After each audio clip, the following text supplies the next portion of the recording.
Hi, it's Charles. I just want to make a video on how some of the stuff works in the leisure travel.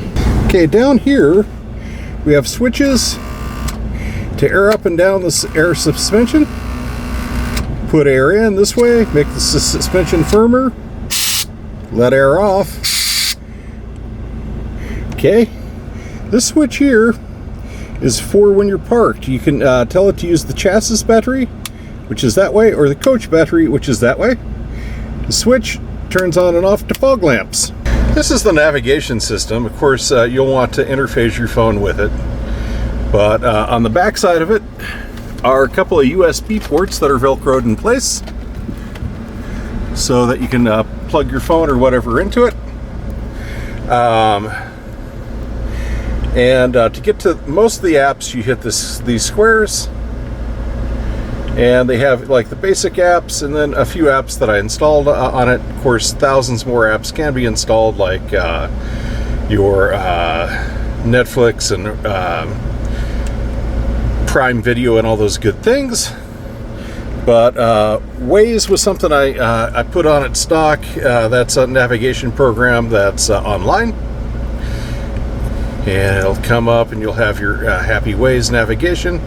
Of course, you'd need to share Wi-Fi through your phone to make this happen on the street.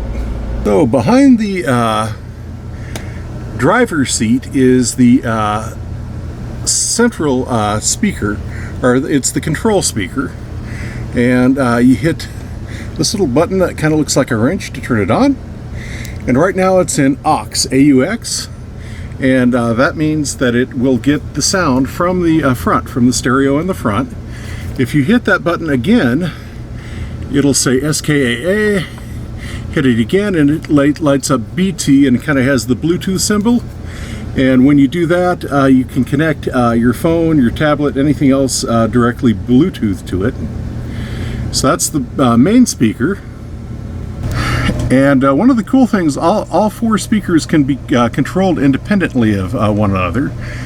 This is a sub speaker, and to control it you just turn it on and you can bring the volume up and down. And because of that, you can control the exact volume from all four speakers independently of one another, which is kind of neat.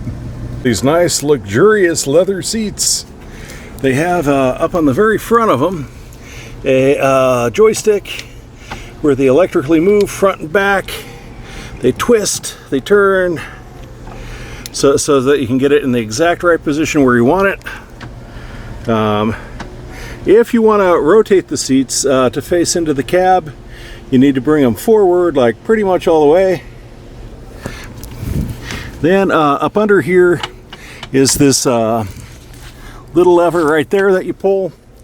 You pull that and you just give them a little push, and your seat will, now let's come forward a little bit more.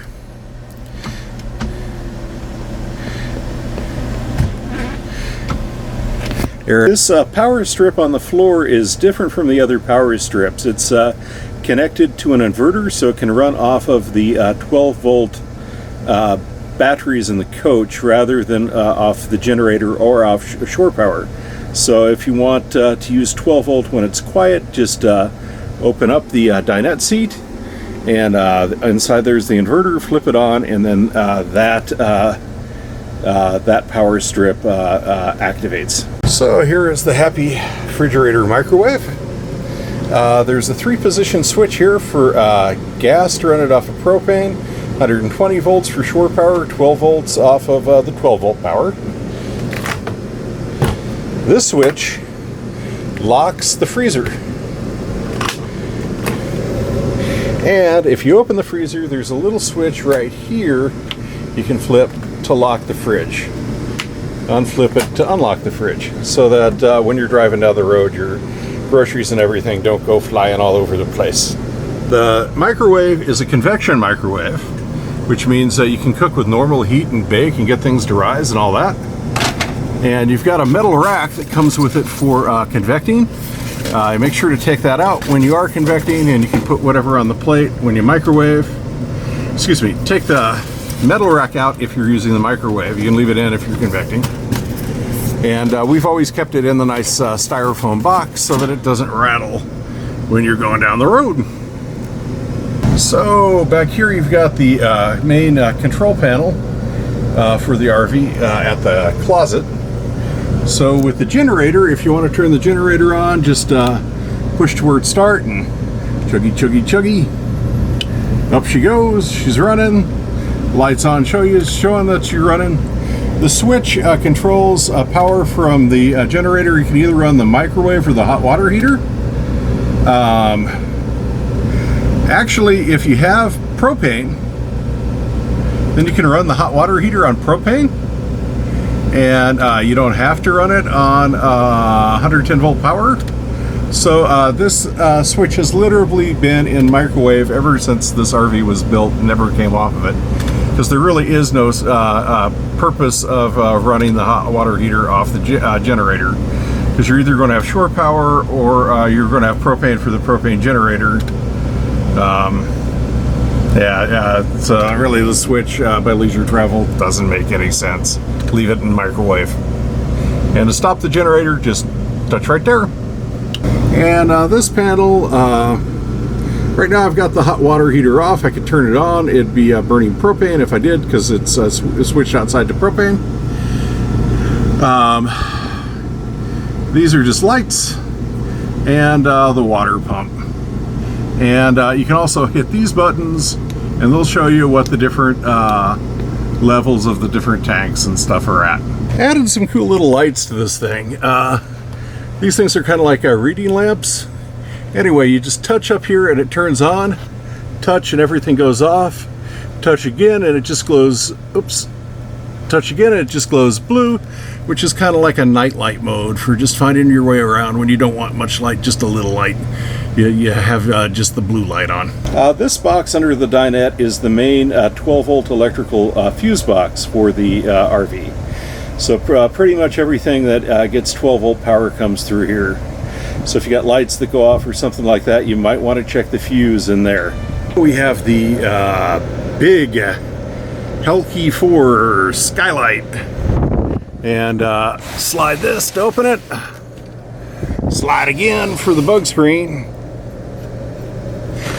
And you used to have this ridiculous remote control thingy, but right now we got a switch, and just tap the switch, and up she goes. She's opening on up, and she'll open all the way up to about 45 degrees, almost, you know, bring this thing straight up. Not going to open it all the way. I'm going to close it. And when you're closing it, you kind of got to listen for the right spot to turn it off. You can kind of hear the motor start to grab a little bit. So it's fully closed now, but it's about another 5 seconds, 6 seconds maybe. And there, I started to hear it, wind down. And you can test just by giving a little press on the skylight to make sure it's closed tightly when you bring it in. You got the connections in the back for septic and black water. There is this 12 volt plug that's sticking out. That is not stock. That is for a respirator. The respirator is in the box. It connects here to the septic, or the water out. You plug that in.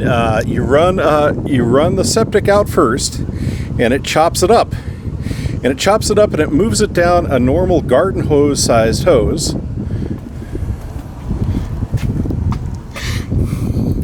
Which is up here in this compartment. There's the happy respirator, and you run it down this this red garden hose. And you run the septic out first. Then you run gray water behind it, so you never have a stinky hose. You always have a hose that's been washed out with clean water, and you don't have that crinkly thing that you've seen so many RVers deal with, where the septic like builds up. And trust me, this is way cleaner, way better, way nicer. This is your main power plug, your shore power. It's really pretty easy. You just twist the little black and pull off.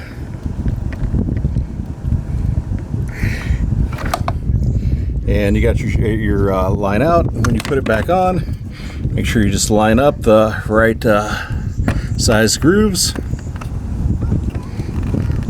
And you just give it like a little half twist is all, like not even a half twist, an eighth of a twist. And you're good to go. You've got your shore power plugged in. To make the front dinette into a bed, you take these four right here slats out. Then you go to the dinette. You just lift a little bit and you put them between here and here. Then after you do that, move a cushion and you fold the tops onto it, throw back the cushion, and you got a bed.